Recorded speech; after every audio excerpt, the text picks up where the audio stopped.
예, 여러분, 앞에서는 이 반선교사 정서를 선도했던 김재준 목사님, 이정승 박사님의 그 구체적인 내용을 한번 살펴봤습니다만은 이제 조금 이제 발전이 되면서 특별히 1980년대부터 이제 주로 활동을 했던 어르신들은 그 반선교사 정서의 민족주의가 또 함께 결부가 되어서 나름대로 제가 판단하기로는 상당히 그 문제가 있는 이 신학을 해왔기 때문에 이것을 비판적으로 한번 살펴보고자 합니다. 그 대표가 되는 분이 사실은 특별히 교회사 쪽에 있어서 이 민경배 교수님이고, 또 다른 한편으로 그 이만열 교수님이다 이렇게 볼 수가 있겠습니다만은 민경배 교수님이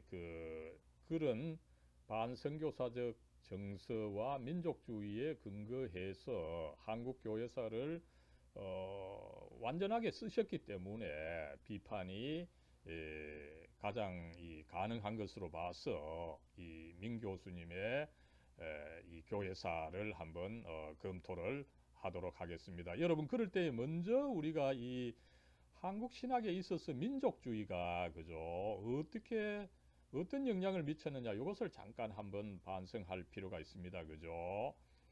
여러분, 이 한국 민족주의를 정의한 사람 중에 잘 이야기한 사람이 스탠포드 대학의 이 신기욱 박사입니다. 그죠?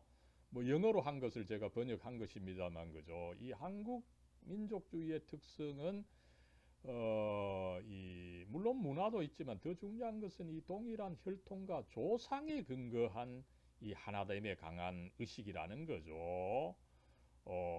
이 민족주의가 있는데, 불행하게도 여러분, 이 민족주의는 구한말 및 일제시대 때 탄생해서 발전한 것입니다. 그죠? 그 이전에 여러분 민족 개념도 없었어요.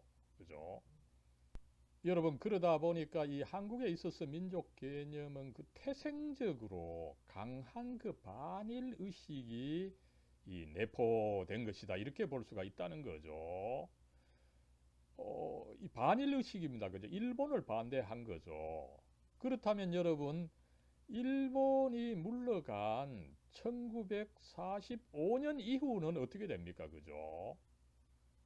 그 일본의 자리에 기득권, 특별히 또 나름대로 뭐 이 독재성을 가지고 있다고 알려진 이 군부의 권위주의 체제에 있어서는 이 일본을 대신해서 이 군부 권위주의 정치 체제, 이것이 돼버리는 거죠. 그래서 여러분, 일제 시대 때 반일한다, 굉장히 그 명분이 있었죠. 그죠? 그러다 보니까 1980년대에 군부 권위주의에 그 반대한다, 굉장히 이 명분이 있고, 그죠? 그 항일 투사다, 그죠? 이 투사 다운 어떤 그런 이 명분을 얻게 된 것입니다. 그러다 보니까 이 그런 명분을 찾는 젊은이들이 좋아하게 된 거죠. 그러다 보니까 그 명분을 찾는 젊은이들에게 어필하는 정치가들도 많고, 그죠? 이 특별히 학자들이 많이 나온 거죠. 그러다 보니까 신학도 여러분, 이 민족주의를 이야기하면은 그죠, 뭔가 뜨겁고 설득력이 있는 것처럼 보이다 보니까 여기에 편승한 이 신학자들이 상당히 그 많이 나타났다 이렇게 볼 수가 있고, 여러분, 저는 민경배 교수가 이제 그런 분들 중에 그 한 분이다 이렇게 판단을 하고 있습니다. 그럴 때 여러분, 이 민족주의라고 하는 거 그죠? 어떻게 보면 우리 민족 좋다는 것임으로 해서 뭐 나쁠 것은 없습니다. 그러나 조금 더 객관적으로 비판적으로 보면 뭡니까? 그죠? 이 민족주의의 그 저변에 있어서는 항상 우리 민족은 순수하고 그죠? 죄가 없는데 타민족이 우리 민족을 그 침입해가지고 그 정복했다, 그죠? 이런 식으로 사고하면서 이 세계를 어떻게 바라봅니까? 그죠? 나는 피정복자, 피해자고 상대방은 정복자요. 내게 피해를 가한 사람이다. 상대방이 갑이고 나는 을이다. 그죠? 나는 선이고 상대방은 악이다. 이렇게 보는 사고방식 세계관이 은연중에 그 자리를 잡게 되고, 이런 사고방식이 자리를 잡게 되면은 미래를 개척해 나가지 못하는 거죠. 그죠? 그래서 이 민족주의가 뭐 일면 뭐 타당한 측면도 있습니다. 그러나 이 심리학적으로 볼 때 이 피해 의식, 그죠? 이 빅팀 멘탈리티입니다. 그죠? 내가 그 피해자다. 그죠? 희생양이다. 희생양 혹은 뭐 순교자 멘탈리티다. 이렇게도 이야기를 하는데, 그죠? 이렇게 사고를 한다면은 여러분 대인관계가 어려워지고 국제관계가 어려워지게 되는 것입니다. 점점 더 우리가 고립되는 방향으로 나아갈 수밖에 없다고 하는 것을 우리는 먼저 비판적으로 한번 살펴볼 수가 있는 것입니다.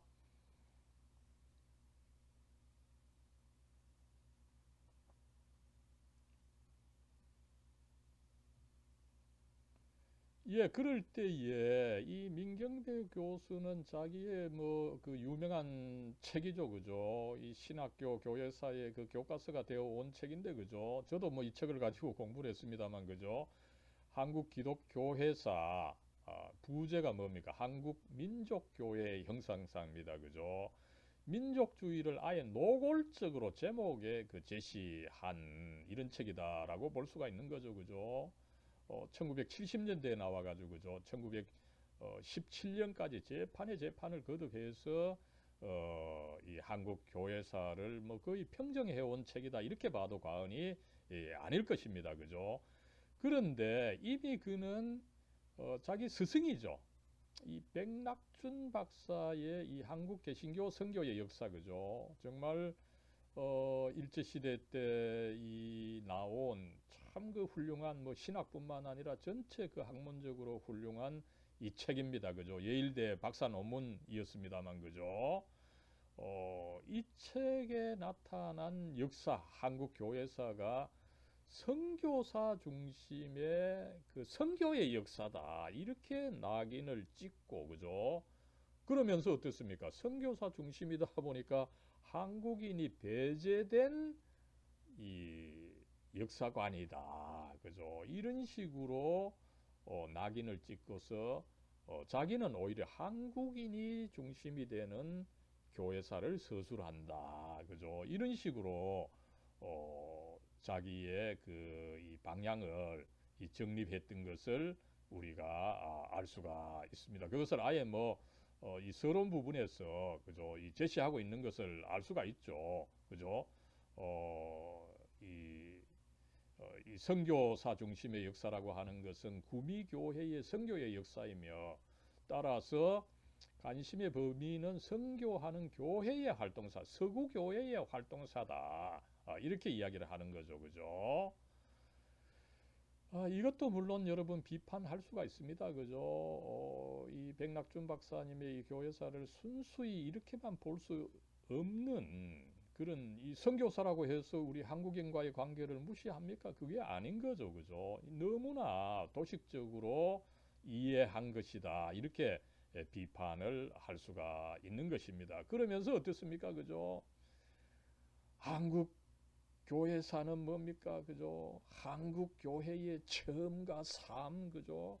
이것이 혈맥처럼 파동쳐 오는 거죠. 이런 감정적인 단어를 쓰면서 그죠? 이 한국인이 중요하다 이렇게 이 역동적이며 살아있는 순수한 민족이다. 이것을 반영해야 된다. 그죠? 어, 그죠? 이렇게 이제 하면서 굉장히 이미 감정적으로 나아가는 것을 알 수가 있죠. 그러다 보니까 어떻습니까? 그죠? 한국인의 활동을 중시를 하다 보니까 여기에 뭐 똑같이 혹은 그 이상으로 적어도 이 한국의 기독교회를 설립함에 있어서는 이 선교사가 주동이 되었던 이 역사적 사실, 이 팩트는 우리가 부정할 수가 없습니다. 그러나 이 사실을 제대로 인정하지 않으면서 마치 한국인이, 순수한 한국인이 더 주도적으로 했던 것처럼 이 교회사를 서술한다면 이것은 참 큰 문제가 있는 것이다. 그죠? 아무쪼록 그런 과정에서 이 선교사들의 활동은 자연적으로 밀려나는 결과를 우리가 확인할 수가 있는 것입니다.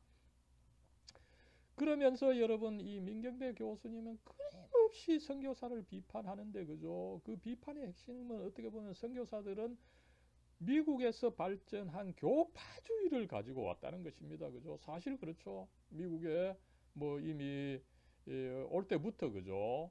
1884년에 알렌 의료 선교사가 왔지만은 더 본격적으로는 그 이듬해 1885년에 장로교회를 대표하는 언더우드, 그 다음에 감리교를 대표하는 아펜젤르가 이렇게 함께 왔는데, 그죠?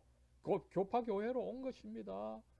또 나아가서 장로교만 하더라도 어떻습니까? 그죠? 미국 북장로교회, 남장로교회, 카나다 장로교회, 호주 장로교회, 이 네 개의 교파가 왔었죠. 그죠? 그러면서 또 지역을 할당했습니다. 그죠? 평양 지역에서 미국 북장로교회, 그죠?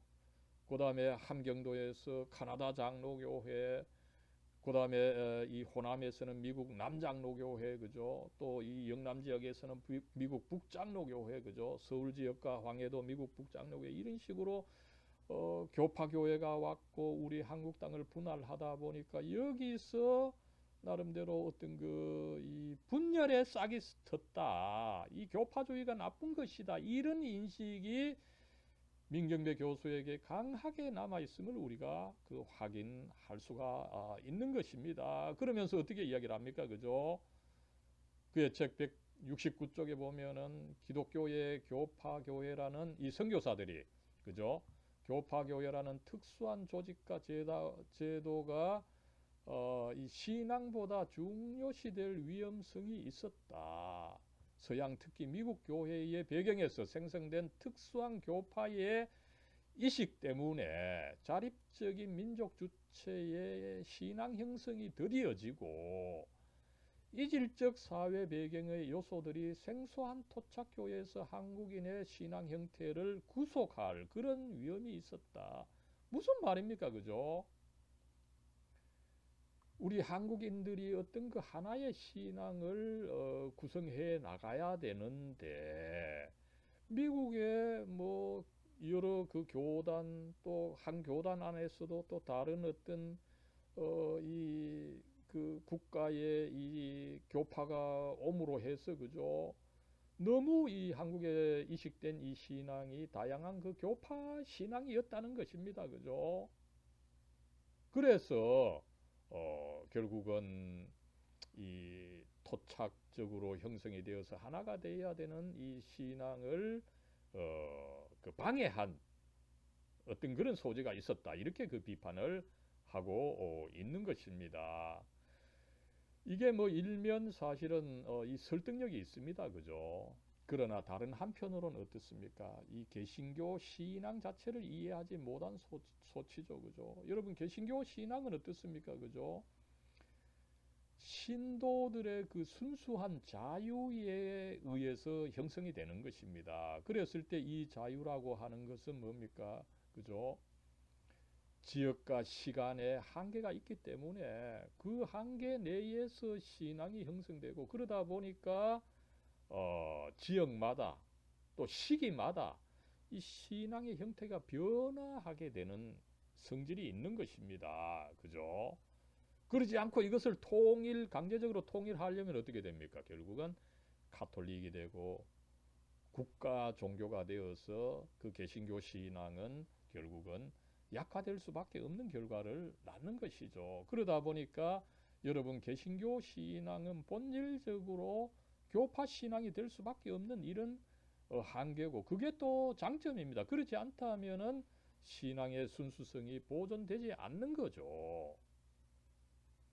어떤 지배적인 신앙이 있다 하더라도 그 신앙이 여러분 타락할 수가 있습니다. 그럴 때 또 자유롭게 새로운 신앙이 나와서 그 타락한 신학을 개혁하고 그죠? 이런 식으로 나아가는 것이 개신교 신앙의 뭐 단점이자 장점인 것입니다. 그런데 민 교수님은 이것을 모르고 그죠? 왜 그 선교사들이 교파 신앙을 가지고 왔느냐 그죠? 여러분 또 선교할 때 또 어떡합니까 그죠? 교파의 지원을 받습니다. 그러다 보니까 교파의 그 어떤 특성을 가진 신앙을 이 선교하는 것이 어쩔 수 없는 이 선교 상황인 것입니다. 그런데 이런 것을 다 무시하면서 그죠? 왜 하나의 신앙을 가지고 오지 않았느냐 그죠? 이건 참 그 어처구니 없는 비판이 아니냐 그죠? 마치 동문서답을 하는 것 같다 이렇게 비판을 할 수가 있겠습니다. 그러면서 여러분 뭐 같은 논리에서 어떻습니까 그죠? 교파를 벗어나야 한다 그죠? 교회가 모두 교파 교회인데 그죠? 그러다 보니까 민경배 교수님은 이 교파의 성립 과정을 통해서 한국 교회의 성립 과정을 살펴보는 것이 아니라 이 교파 교회 자체가 문제가 있기 때문에 그죠? 오히려 교회 없는 교회와 상관없이 그 한민족이라는 이름으로 그죠? 활동한 그죠? 이 개별 그리스도인들을 자꾸 중시하는 거죠. 그죠? 그래서 제가 강조를 해왔습니다만 누굽니까 그죠? 이수정과 서상률 이런 사람을 선교사보다 더 중시하고 그죠? 그 다음에 이 초기 선교사들이 그죠? 교회 설립뿐만 아니라 그죠? 이 한국 전체의 현대화 서구화 그죠? 굉장히 그 중요했던 거죠. 그죠? 특별히 그때는 지금은 몰라도 이 선교 초기에 있어서는 적어도 구한말과 일제 초기에 있어서는 이 양자가 함께 갈 수밖에 없었습니다. 왜냐하면은 한국 사람들 전체의 이 삶의 수준이 굉장히 비참한 수준인데 이 삶의 수준을 개선하지 않고 그저 복음만 전하는 것은 뭐 이 복음이 맥히지 않을 뿐만 아니라 그죠? 또 그런 복음 그죠? 생활과 상관없는 복음 큰 이 의미가 없는 거죠. 그러다 보니까 적어도 선교 초기에는 이 서양 문화를 활용한 선교 저는 나쁘지 않았다고 봅니다. 거기에 물론 제가 지난 시간에 지적한 것처럼 문화 제국주의적인 요소가 있습니다. 그러나 한국의 상황이 그처럼 참 처절하고 비참했기 때문에 그런 것이 필요했고 또 그것이 작동했던 것을 생각할 때에 그 당시에는 적어도 어떤 그 효용 가치가 있었다 이렇게 판단할 수가 있다는 것입니다. 그랬을 때 이 초기 선교사들이 여러 가지 그 활동한 거 이게 굉장히 중요한데 그런 거에 대해서는 주요하게 그 언급을 하지 않는 그 안타까운 이 결과가 있다는 것을 우리가 알 수가 있습니다. 그러면서 뭡니까? 그죠? 선교사 이름을 제시하는데 이 언더우드, 마펫 이런 중요한 일을 한 선교사들의 이름은 제시하지 않고 그죠? 엉뚱하게 말콤 펜윅 그죠? 이 침례교회에 어떻게 보면은 이 뼈대를 놓은 양반입니다. 그죠? 이 말콤 펜윅이 토착화를 했다. 그죠? 그래서 이 양반을 중시하고 그죠? 또 뭐 한국 그리스도인이다 이래가지고 그죠? 이단 적 요소가 있었던 거죠. 이용도, 변성욱 이런 양반을 굉장히 이 많은 쪽수를 활용해서 그죠 의미 있게 기술한 이런 측면이 있는 거죠. 여기에 비해서 그죠 여러분 훨씬 중요한 일을 한 이 마포삼열 선교사, 이눌서 선교사 그죠 곽알련 선교사 그죠 또 나아가서 길선주 목사님, 감리교회 최병헌 목사님, 성결교회 이명직 목사님 그죠? 이런 이용도 변성옥보다 훨씬 더 중요한 일을 했는데 그걸 이 중요한 일을 한 이런 양반들을 언급을 하지 않는 그죠? 안타까운 결과가 있음을 알 수가 있습니다. 그죠? 나아가서 여러분 또 중요한 것은 뭡니까? 그죠? 이 한국 교회를 서술하면서 한국 교회의 어떤 그 정신, 그 지배적인 신학이 뭐냐 이것을 항상 좀 추적을 해야 되는데 그죠? 그것에 대해서는 큰 언급이 없어요. 그죠? 어떻습니까? 그죠? 여러분 한국 신학을 한마디로 정의한다면 어떻게 됩니까? 그죠? 굉장히 이 영미의 보수주의적인 그 복음주의다. 저는 이렇게 정의를 하고 있습니다만 그죠? 그 뿌리는 결국은 이 선교사들이 주요하게 전해주었던 구 프린스턴 신학입니다. 그죠? 정통주의적인 이 보수적 복음주의 이것이 이제 한국 신학의 어떤 전체적인 흐름이다. 이렇게 볼 때에 이 흐름이 과연 어떻게 형성이 되고 이것에 대치되어서 결국은 또 어떻게 됩니까? 그죠?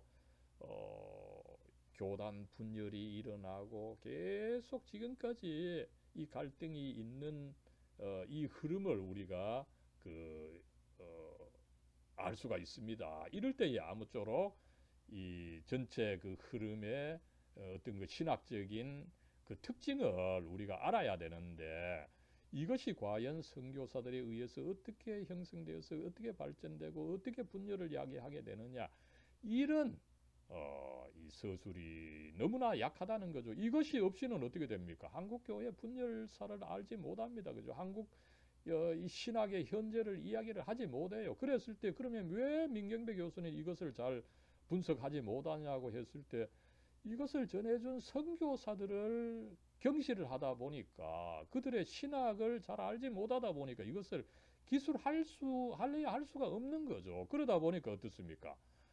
막연하게 그 한민족으로서 그죠?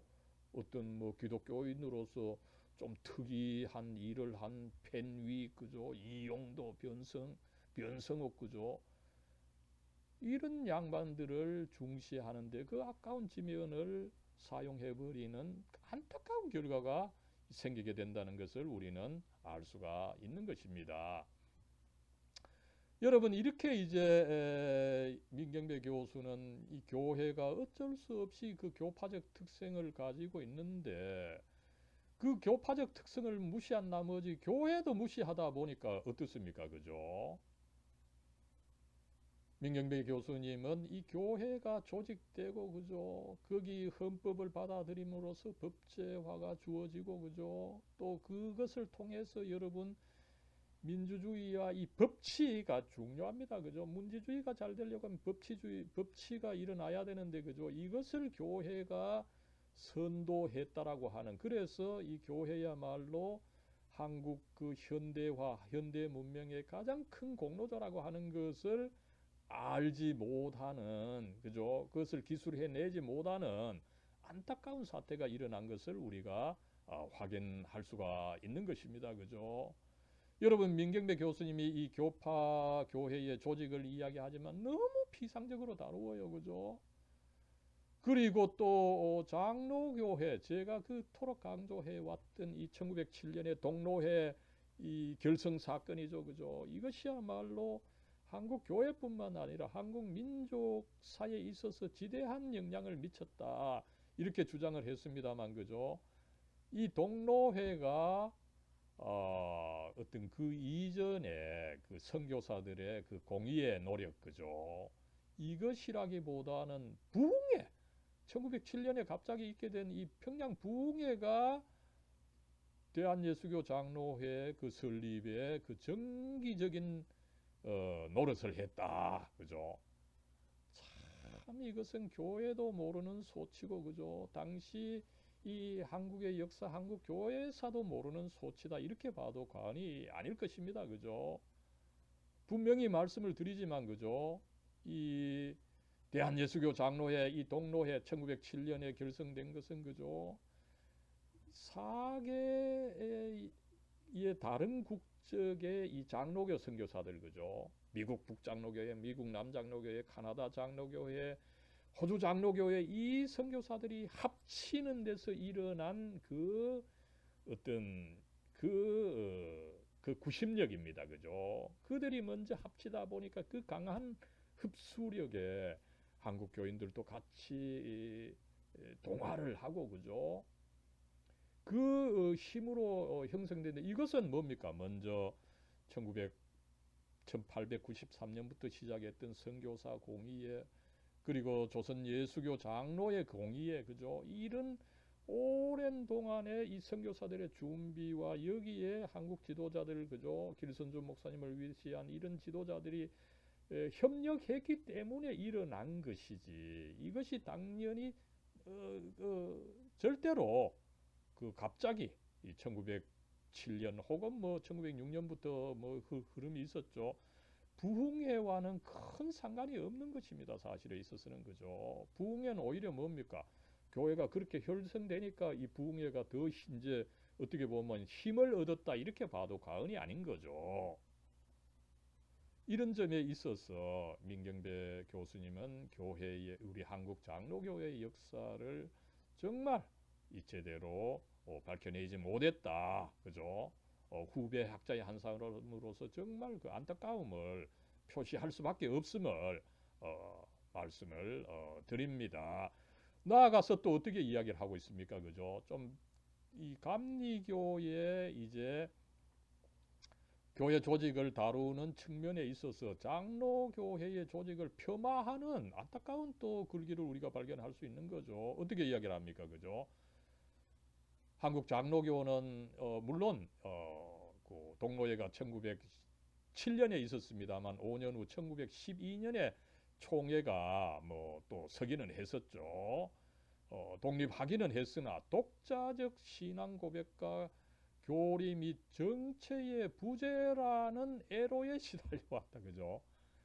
여러분 1907년의 그 헌법, 그죠? 또 그리고 그때 받아들였던 12신조, 나름대로 그 당시 상황에 있어서는 참 최선의 것이었습니다, 그죠? 12신조만 하더라도 나름대로 전통을 잘 이어받고 또 인도의 선교 상황과 또 이 맞물려서, 그죠? 이 아시아 전체의 장로교회라고 하는 원대한 꿈을 가진 그런 참 훌륭한 이 12신조였는데, 그죠?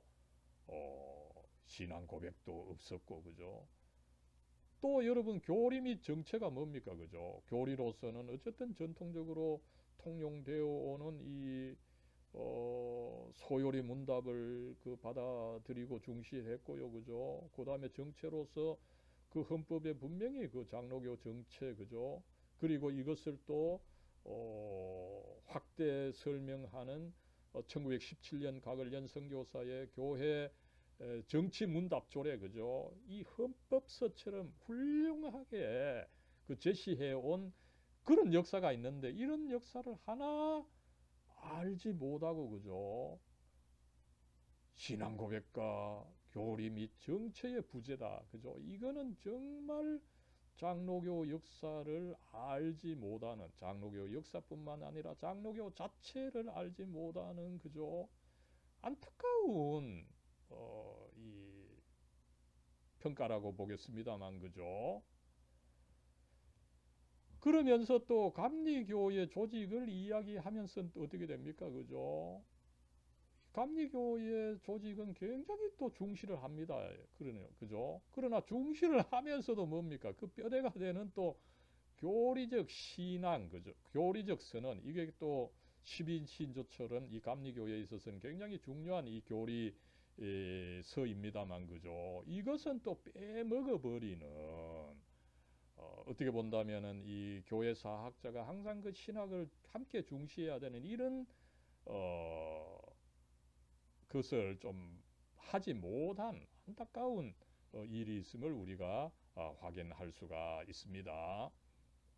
예, 여러분, 앞에서 그 민경배 교수님께서 계속해서 이 한국의 교인들을 생각할 때 그 교회가 교파 교회다 이렇게 하면서 교회 조직을 중시하지 않고 자꾸 한국 개별 교인들, 그저 한민족이라는 그 이름으로 개별 교인들을 중시한 것을 제가 비판을 했습니다마는, 이런 연장선상에서 민경배 교수님은 그 민족과 국가 간의 관계도 이렇게 생각하고 있는 안타까운 이 사태가 있어서 제가 잠깐 말씀을 드리고자 합니다. 민 교수님에게 있어서 이 한민족이 중요한데 이 한민족은 국가가 없는 한민족이다. 그죠? 여러분, 국가가 없는 민족은 존재할 수가 없습니다. 그러나 그는 이 국가가 없는 한민족을 그 제시하는 이런 안타까운 이 사태가 있습니다. 이 계속해서 이 민 교수님은 민족 개념을 강조합니다. 그죠? 그래서 그의 교회사 240쪽에 보면 그죠? 한국 교회는 한국을 한 백성에서 여기서 피플인데 그죠? 피플은 어떤 그 어중이 떠중이에서 이제 한 민족으로 형성시켜 가고 있었다. 그죠? 이렇게 그 이야기를 하고 있습니다. 이건 굉장히 그 중요한 개념이죠. 그죠? 어떻게 보면 여러분, 여기서 이제 이 백성이라는 것은 뭡니까? 그죠? 이 이스라엘 민족이 이제 출애굽을 해서 그죠? 이집트를 탈출해서 아직까지 그 광야 40년 동안 헤매고 있을 때 그 사람들의 그 형태를 어떻게 보면은 백성이다, 그죠? 피플이다 이렇게 볼 수가 있겠습니다, 그죠? 그랬을 때 민 교수님은 이제 이 광야 40년 생활을 벗어나서 가나안에 들어갔을 때 사실은 이제 뭐 처음에는 12부족 체제지만 결국은 다윗 이 사울과 다윗을 통해서 그 국가를 이루지 않습니까? 그죠? 사실에 있어서 이제 바람직한 모형은 뭡니까? 그죠? 그죠? 어중이 떠중이 백성으로부터 민족이 아니라 국가를 형성해야 되는 것입니다. 그죠? 그래서 이 국가인 네이션을 여러분 한국에서는 민족으로 네이셔널리즘 하면은 사실에 있어서는 국가주의입니다. 그러나 이것을 민족주의로 번역하는 안타까운 사태가 있는 거죠. 이 굉장히 이제 민경배 교수님의 그 사상을 보여주는 중요한 문구라서 제가 이 그 원문을 한번 살펴봤습니다. 그죠? 이 블렌드라고 하는 영국 학자의 책인데 그죠? 차이나 재팬 앤 코리아라고 하는 이 1921년에 나온 책입니다. 그죠? 제가 이 인터넷을 통해서 마침 이 책을 확인할 수 있어서 이 쪽수를 제가 살펴보니까 참 여기서 굉장히 이 민경배 교수님에게 그 안타까운 그 사실들을 두 개 발견했는데 뭡니까? 먼저 여기서 여러분 주어가 이 한국 교회가 아닙니다. 이 원문에서 이 블렌드는 분명히 한국에 온 선교사들과 그들의 지적 제자들, 그죠? 우리 이 한국 민족을 그저 어중이 떠중이 백성에서 이제 한 국가로 형성시키고 있었다 이 뜻입니다. 그랬을 때 민 교수님은 이 주어도 바꾸고 나아가서 여기서 네이션을 여기서 민족으로 번역해서는 절대 안 되는 것이죠. 성교 그 원문에서도 국가로 이야기를 하는 것입니다. 국가로 이야기를 하다 보니까 일본이 반대하는 거죠. 일본으로서는 그저 한민족이 국가를 형성하지 않고 그저 어중이 떠중으로서 일본의 지배만 받으면 그건 좋은 상태인 거죠.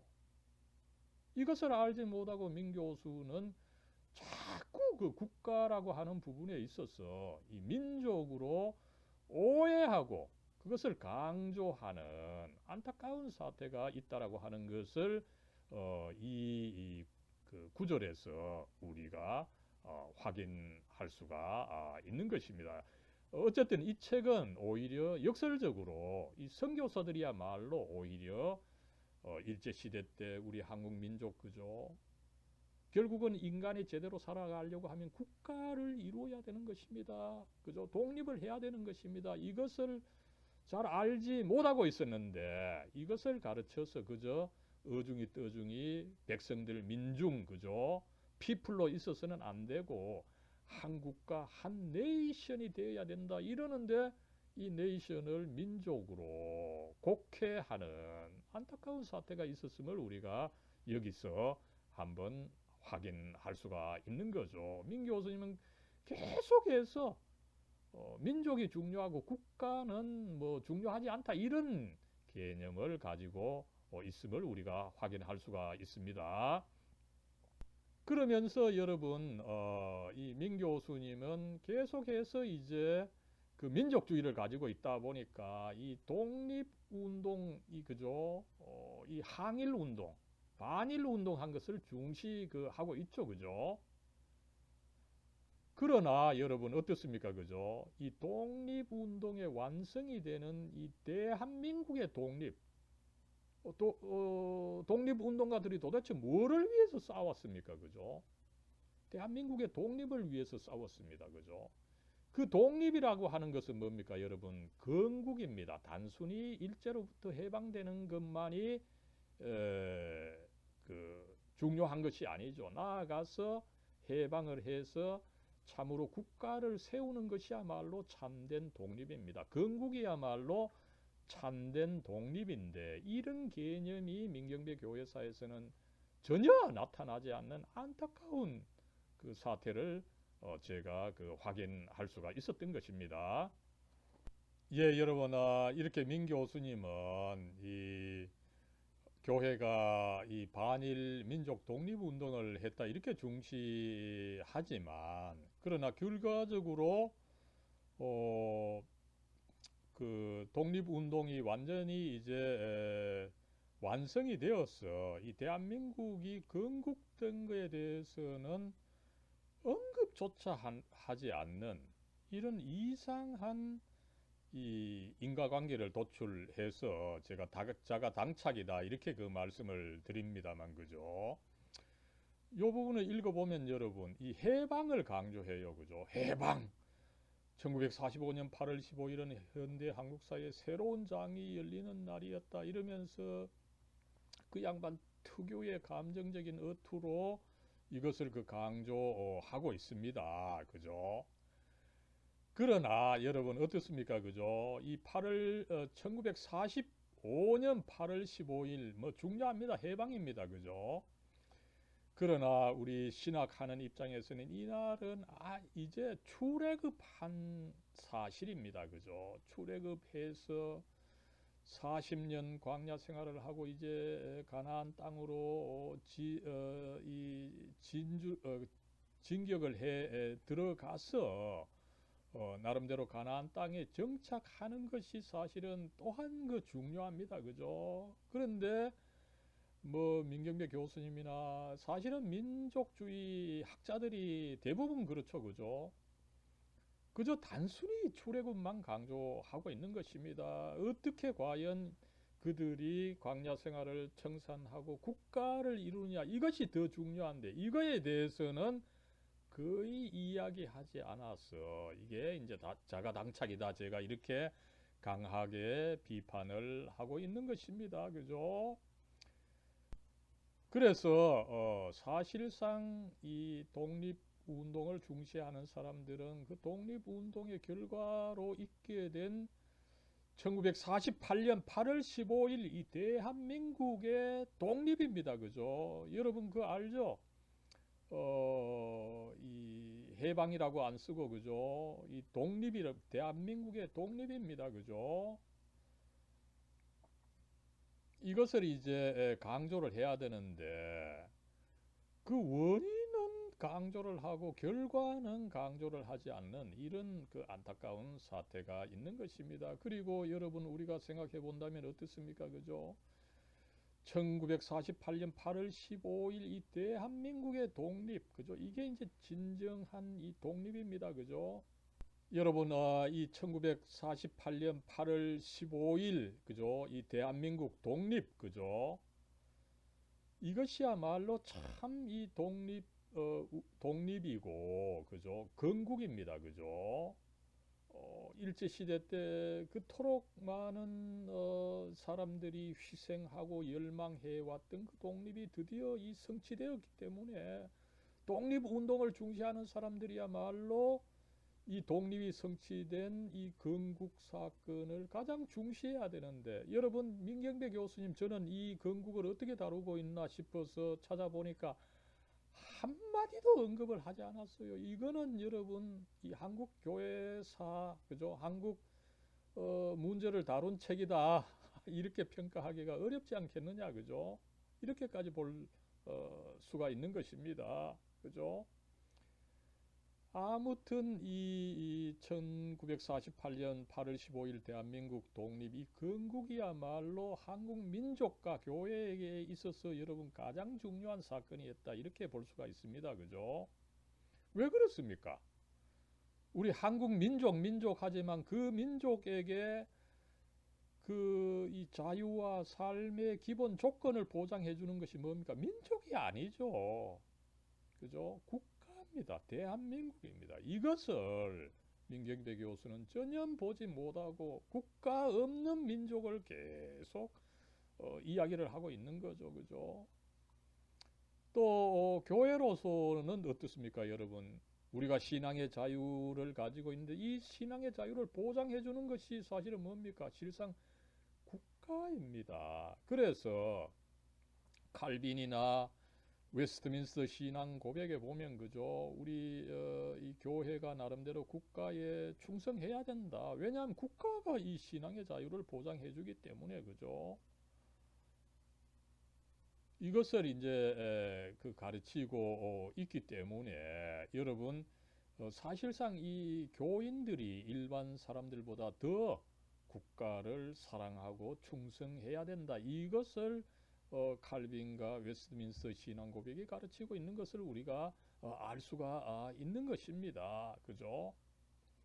그러므로 우리 교인들은 국가의 긍정에 먼저 힘을 써야 됩니다, 그죠? 긍정하고 질서를 좀 따라가고, 그죠? 또 그것을 사실은 교회가 해왔는데 보수적 교회가 그것을 잘 해왔어요, 그죠? 이승만 대통령 시절에 교회가 그것을 잘 했습니다, 그죠? 그러다가 물론 그 당시 여러 가지 제약으로 이승만 이 대통령의 나름대로 그 문제를 보지 못한 이런 측면이 있습니다만, 그럼에도 불구하고 교회가 국가를 긍정했다라고 하는 것은 훌륭한 일입니다. 그러나 어떻습니까? 그렇게 국가를 긍정한 보수주의 교회를 통째로 싸잡아서 부정적으로 보는 민족주의자들은 정말 이 국가와 교회를 제대로 알지 못하는 소치라고 해도 과언이 아닐 것입니다, 그죠? 그러면서 이 국가를 부정한, 그죠? 물론 뭐 그때 국가가 그 군부 권위주의이기 때문에 문제가 많았죠. 그러나 그런 국가라 할지라도 국가를 인정하는 것이 그리스도인의 태도인데, 그죠? 그 국가를 인정하지 않고 부정하는 교인들이 역사 참여했다, 그죠? 민주화 운동을 한 양반들입니다, 그죠? 그들만을 찬양한 안타까운 모습을 민경배 교수님이 보여주고 있는 것을 우리가 확인을 할 수가 있습니다. 예, 여러분 이제 이렇게 이 시간에는 이 선교사 문제가 중요하다 보니 특별히 이 반선교사 경향을 가진 조금 그 자유주의 계열에 속하는 신학자들, 뭐 대표적으로 김재준 목사님, 이종성 박사님, 민경배 교수님, 이 세 분의 입장을 살펴봤습니다. 이럴 때 이제 이 반선교사적, 그죠? 그리고 이 민족주의적 이 신학의 이 특징과 한계가 도대체 뭐냐, 이것을 한번 정리를 해 보도록 하겠습니다, 그죠? 먼저 특징의 그 첫 번째로는 이 반선교사 경향을 가지고 또 민족주의를 지향하는 이 신학의 특징은 막연한 민족 개념을 중시합니다, 그죠?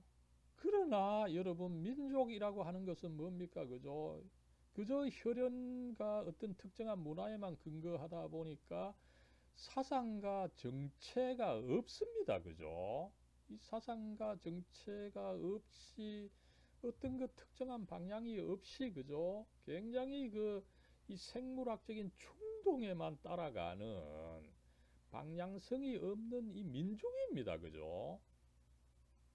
출애굽을 한 그 백성들이죠. 아직까지 제대로 이 갈 길을 알지 못하고 갈 길을 제시하는 모세를 믿지 못하고 그죠? 금송아지를 만드는 그런 이 민중의 경향이 있는 것이 사실은 민족이다.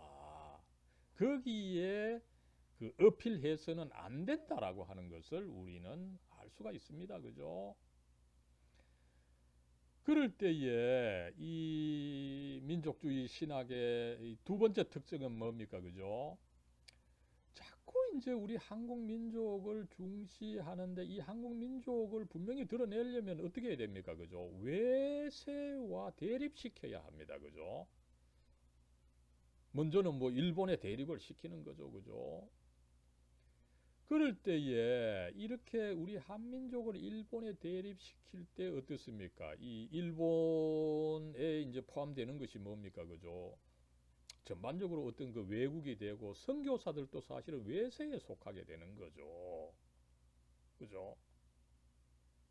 그러다 보니까 이 선교사를 본질적으로 부정적으로 볼 수 없는 사고 구조가 이미 그 민족주의 안에 그 내포되어 있음을 우리가 확인할 수가 있는 것입니다. 이런 사고 구조의 문제는 뭡니까? 그죠? 제가 앞에서 이미 지적을 했죠. 그죠? 이 피해 의식입니다. 희생양 의식, 순교자 의식입니다. 그죠? 내가 순하고 죄가 없는데 그죠? 이 외국인들이 우리를 침입해서 우리를 억압했다. 그죠?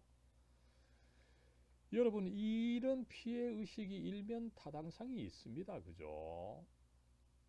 그러나 이게 사실상에 있어서는 유아기적인 사고입니다. 이것을 성인이 되면서 탈피를 하지 않으면은 제대로 책임적인 인간으로 살아갈 수가 없는 것입니다. 어떤 문제가 일어나면 모든 것을 남의 탓으로 돌리는 그죠? 안타까운 이 유아기적 사고가 바로 이런 그 피해 의식과 맞물려 있다는 것을 우리는 알 수가 있습니다. 그래서 어떻습니까? 그죠? 우리는 선하고 상대방은 악하다. 이런 구조로 나아가면서 그죠? 어, 이런 어떤 그 프레임이 내게 그 형성이 된다. 또 집단적으로 형성이 된다. 그래서 민족주의가 강해진다면은 그 민족은 결국은 뭐 잘 될 수도 없고 잘 된다 하더라도 갈라파고스처럼 고립되어서 결국은 자멸하게 된다라고 하는 것을 우리는 알 수가 있습니다. 이럴 때 이 민경배 교수님의 책을 우리가 읽어가면 그죠? 이 한민족은 어떤 식으로든지 하나가 돼야 된다 그죠? 여러분 어떤 식으로든지 하나가 안 되는 거죠. 인간은 이 사상의 그 산물입니다. 그죠? 사상이 분명히 있어야 되고 그 사상에 적합한 정치 체제, 정체가 있어야 됩니다. 그죠? 이것을 제대로 해야 그 민족이 제대로 굴러가는 것이지. 사상과 정체가 분명하지 않은 민족은 어떻게 됩니까? 영원히 남들의 노예가 되어버리는 것입니다. 종이 되어버리는 것입니다. 그죠? 이것을 이기기 위해서 우리가 제대로 된 국가를 세워야 하는데, 그죠? 이것을 선교사들이 이미 가르쳤던 거죠. 그런데 우리는 계속 그 민족으로 내려가야 된다라고 주장하는 이 민족주의의 그 문제, 그죠? 참 그 안타까울 그 따름입니다. 그죠? 그러면서 어떻습니까? 그죠? 계속해서 민경배 교수님은 우리가 뭐 하나의 개신교 교단 그죠? 그 하나의 교파교회도 제대로 안 되는데 그런 그 몽상적인 어떤 하나의 교단, 하나의 그죠? 그 사상도 없고 정체도 없고 불분명한 어떤 하나의 국가 그죠? 이거를 자꾸 이야기를 하다 보니까 어떻습니까? 기존에 있는 이 교파교회 그죠? 교파교회 뭐 문제가 있지만 그래도 하나의 교회 아닙니까? 그죠? 또 대한민국 그죠? 문제는 있지만 하나의 국가입니다. 그죠? 이 국가가 잘 됐든 못 됐든 우리의 자유와 삶의 조건을 확보해 줍니다. 그죠? 그래서 우리는 이 대한민국이라고 하는 국가를 나름대로 사랑하고 그죠? 거기 협조해야 되는데 민경배 교수님은 전혀 이 대한민국이 과연 어떻게 수립이 되었고 여기에 기독교가 어떤 역할을 했는지를 한마디도 언급하지 않는 거죠. 여러분 참 여기서 자랑스럽게 이야기할 수 있는 것은 대한민국은 어떻게 보면 여러분 이승만 대통령에 의해서 형성되었다. 그래서 이승만의 그 노력을 썼던 이 미국 이 어떻게 보면 자문관이었죠. 제가 이름을 잊어먹었습니다만 그분이 어떤 책을 썼는데 그것을 한국말로 번역할 때에 이승만 없이 대한민국 없다. 그죠? 저는 사실은 그 말이 진실이라고 믿습니다. 그리고 이 이승만은 또 어떤 존재입니까? 여러분 그의 전기를 읽어보면은 기독교인입니다. 전형적으로 기독교인으로서 그 자유의 정신, 그죠? 독립정신. 그의 그 주저가 독립정신 아닙니까? 그죠? 이 독립정신, 기독교적 독립정신을 가졌던 인물이고, 그가 선교사로부터, 그런 가르침을 받아서 한 사람의 기독교인으로 그 성장했던 것입니다. 그러다 보니까 대한민국의 형성에 있어서는 기독교가 절대적인 영향을 미쳤는데, 민경배 교수는 이거에 대해서 이런 방구도 제시하지 않는 거죠. 참 그 안타까운 이 교회사를 우리가 표준적인 것으로 받아들여온 그죠? 이런 참 이 슬픈 역사가 있음을 여기서 한번 반성을 하게 됩니다.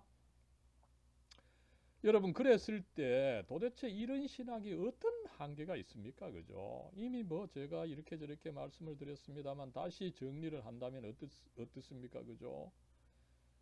이 민족주의는 나름대로 그 피해의식이 강하게 그 작용을 하고 있습니다. 그죠? 그러다 보니까 그 외세, 그죠? 일본과 선교사 이 외세입니다. 그죠? 이 외국인들을 적으로 간주하는 경향이 강하죠. 그러다 보니까 이 한국이라고 하는 이 국가, 그죠? 이 한국도 사실은 국제적인 영향에 의해서 형성된 것입니다.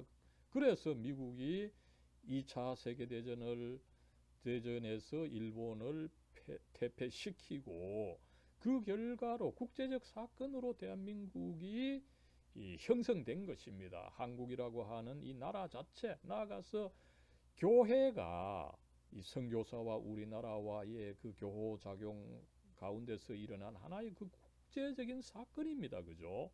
이렇게 생겨난 것을 민경배 교수는 전혀 이해하지 못하는 거죠. 또 나아가서 어떻습니까? 그죠? 한국 교회가 이미 물리적으로 그런 국제 관계 가운데 생성되었다면은 그죠? 신학 사상 자체도 마찬가지죠. 그죠? 우리가 어떤 신학을 갖고 있습니까? 그죠? 제가 뭐 대체적으로 이 그 정통주의적이며 보수적인 복음주의다 이렇게 이제 규정을 했습니다만 그죠? 이게 사실은 미국의 영향을 받아 선교사들이 주어졌고 미국과의 지속적인 관계 속에서 이런 신학으로 그 형성이 된 것입니다. 그죠? 그런데 이런 사실들을 민경배 교수는 뭐 국제적인 시각이 없다 보니까 제대로 이 서술해내지 못하는 문제가 있다. 이것을 우리가 알 수가 있습니다. 그죠? 이제 세 번째로는 어떻습니까? 그죠? 이 한국 신학자들이 미국 선교사들을 경시하는 게 있습니다. 그죠? 그러나 여러분 그분들이 이미 뭐 싫든 좋든 그분들이 이미 우리의 역사가 되어 있습니다. 그죠? 뭐 우리 조상들 마찬가지죠. 우리 조상들 중에 마음에 안 드는 거 있죠. 그죠? 그러나 그분들은 어쨌든 싫든 좋든 우리의 조상이고 그죠? 선교사들도 싫든 좋든 우리에게 이미 100년의 역사를 낳아준, 그 토대를 낳아준 어른들이었던 것입니다. 그죠? 그랬을 때 어떻습니까? 그분들이 이미 우리 역사의 중요한 일면을 차지하고 있고, 나아가서 이분들은 또 어떻습니까? 그죠? 그 이전에 서양 교회와 연결시켜주는 징검다리 역할을 한다는 거죠. 그죠? 그렇게 해서 우리 한국 교회가 2000년 역사와 어떻게 연결됩니까? 갑자기 지금 우리가 2000년 역사로 연결됩니까? 그것은 불가능하고 의미가 없는 거죠. 선교사들을 통해서입니다. 선교사들을 통해서 이미 100년간의 역사가 형성되었고, 이 선교사들이 또 서구교회 2000년의 역사와 연결시켜 주는 것을 생각할 때, 이 선교사들이 우리 한국 교회 역사에 있어서 정말 절대적으로 중요한 분이다라고 하는 것을 여기서 우리가 알 수가 있는 것입니다. 그러지 않고 여러분, 신선교사들을 경시하고 그들의 신학을 이 징검다리로 사용하지 못한 채 오늘날 우리가 우리 스스로 갑자기 있는 것처럼 신학을 할 때 여러분 신학이 되겠습니까? 저는 이렇게 할 때에 제대로 된 한국 신학을 할 수 없기 때문에라도 우리가 선교사를 중시하지 않을 수밖에 없다. 이것을 솔직히 고백을 합니다. 여러분 어떻습니까? 그죠? 이 선교사들을 경시하고 우리가 신학을 제대로 할 수 없고 또 제대로 한다고 하더라도 결국은 이 세계로부터 역사로부터 고립된 하나의 그 갈라파고스 문화를 이루게 되고 결국은 오래 가지 못하게 될 것이라고 하는 것이 저의 판단인 것입니다. 그럴 때 여러분, 그렇다면 이 선교사의 신학을 경시한 이 한국 신학의 어떤 그 모습을 하나의 그 증거 자료로 제시할 수 있느냐, 그죠? 제시할 수 있습니다. 먼저 여러분 선교사를 그토록 경시하고 그죠? 어떤 우리 자신의 그 신학을 강조했던 기장의 한국 기독교 장로회의 그 헌법에 나오는 요리 문답을 한번 읽어보십시오. 그죠? 이게 도대체 어떤 전통에서 만들어진 것인지 그죠? 그게 불분명합니다. 전통이 없어요. 역사가 없는 요리 문답인 거죠. 그죠? 그래서 어떻습니까? 그 읽어보면 그죠? 무엇보다도 보면은 이 개신교 신학 사상의 핵심이 되는 이신칭의를 분명하게 가르치지 못하고 있습니다. 그죠? 26문에 보면 그저 막연하게 그걸 제시하고 있고 그죠? 또 나아가서 여러분 이 이신칭의는 어디에 소속이 돼야 됩니까? 그죠? 전통 신학에 있어서 보면은 성령론에서 제시가 되어야 됩니다. 분명하게 이 그리스도께서 이루신 구원을 이제 성령께서 적용하신다. 그죠? 그 성령론에 위치하지 않는다면 어떻습니까? 그리스도론 다음에 그리스도께서 이루신 구원이 있어서 그 구원을 받는 것인데 이 기장의 요리문답은 이 이신칭의를 그리스도론 또 아니고 그죠? 성령론 또 아니고 그 전에 죄론에서 가르치는 우스꽝스러운 모습을 하고 있다는 것이죠. 이것은 사실은 여러분 조직 신학의 참 그 근본도 알지 못하는 사태라고 해도 과언이 아닐 것입니다. 그죠? 소요리 문답 한번 읽어보면 아는 것인데 그런 전통을 무시해서 여러분 제대로 된 신학이 나올 수가 없는 거죠. 그 다음 여러분 또 이 선교사의 전통을 상대적으로 무시하는 거죠. 완전히 무시한다라고는 할 수는 없을 것입니다. 그러나 상대적으로 무시하고 있는 우리 대한예수교 장로의 통합 측에서 나온 가장 최근에 나온 이 신앙 고백서죠. 그죠? 21세기 대한예수교 장로의 신앙 고백서를 한번 살펴보십시오. 그죠? 참 그 안타까운 신앙 고백서입니다. 그죠? 무엇보다도 먼저 이 그리스도의 부활만 이야기하고 그리스도의 승천과 하나님 우편에 그 좌정하신 거 이거 이야기하지 않고 있어요. 그죠? 또 교회론에 있어서 그 핵심적인 이 성례를 또 이야기하지 않고요. 그죠? 제일 문제는 뭡니까? 그죠? 막연한 이 보편 구원설, 만인 구원설을 주장하고 있는 거죠. 그죠? 제가 뭐 3조에 나오는 한 구절을 땄습니다만 그죠? 하나님 아버지께서 세상을 이처럼 사랑하사 그의 독생자를 주심으로 온 인류와 모든 피조물을 구원하셨다. 그죠? 온 인류를 구원했다. 이것만 해도 굉장히 무리가 있는 거죠. 그죠? 여기에 피조물까지 구원을 받았다는 선언입니다. 그죠? 이것은 어떻게 보면은 하나님의 은혜가 그토록 보편적으로 미친다는 것을 주장하는 것 같지만 그죠? 그 하나님의 은혜를 마치 뭐 로또식으로 그죠? 뭐 좋으면 하나 얻어 걸리고 아니면 안 얻어 걸리고 그죠? 이런 식으로 굉장히 그 무책임하게 제시한 것이다. 이렇게 비판을 할 수 있는 거죠. 그죠? 단적으로 어떻습니까? 그죠? 여러분 이 한국 최고의 뭐 이 신학자가 있다고 이야기하는 그 교단에서 요한복음 3장 16절을 인용할 때 그죠? 그 앞부분만 제시합니다. 그죠? 하나님께서 세상을 이처럼 사랑하사 독생자를 주셨는데 믿는 자마다입니다. 그죠? 그 믿음을 조건으로 해서 구원이 이루어지는 것인데 그 성경 구절을 뒷부분을 싹 잘라버리고 앞부분만 이렇게 악의적으로 해석을 하는 거 이거 참 다른 거 용서할 수 없더라도 이 성경을 이렇게 해석하는 것은 정말 우리가 용서할 수 없는 부분인 거죠. 그죠? 아무쪼록 이렇게 안타깝게 신학을 하는 현실이 있는데 여러분 이런 현실이 왜 일어났습니까? 그죠? 선교사들이 가르쳐준 그 정밀한 정통주의를 제대로 공부하지 않아서 이렇다라고 하는 것을 저는 말씀을 드리는 것입니다. 그러므로 여러분 이 제가 이 반선교사 정서 또 그 결과로 나타나는 이 민족주의 이야기를 하지만 단순히 과거의 일이 아니라 오늘날 우리가 과연 어떻게 신학을 해야 될 것이냐 그죠? 저는 선교사들이 그 물려준 아름다운 이 정통주의 그죠?